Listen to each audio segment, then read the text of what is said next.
আল্লাহ নবী বিশ্বনবী রাহমাতুল লিল আলামিন কলিজার টুকরা সাহাবী আবু যর রাদিয়াল্লাহু তাআলা আনহুকে ডেকে বলেন, ইয়া আবা যর লান তাগদুয়া ওয়া তাআল্লামা আয়াতাম মিন কিতাবিল্লাহ।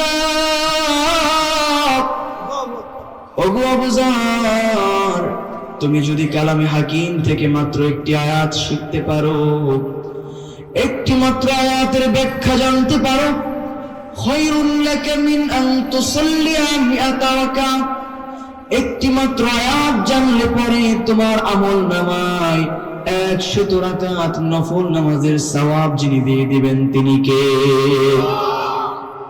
একটি আয়াত যদি শিখতে পারি, জানতে পারি 100 রাকাত, তাহলে আবার বলুন তিনটি শিখতে পারলে কয়শো রাকাত? তো সূরাতুল আসরের মধ্যে আয়াত সংখ্যা কয়টি? তিনটি। আজকে আমরা এই অল্প সময়ে সূরাতুল আসরের তাফসীর শুনে জীবনে ধারণ করে তারপর যাব ইনশাআল্লাহ। রব্বুল আলামিন কালামে হাকিমের মধ্যে 103 নম্বর ক্রমধার এমন গুরুত্বপূর্ণ একটি সূরা নাযিল করে দিলেন।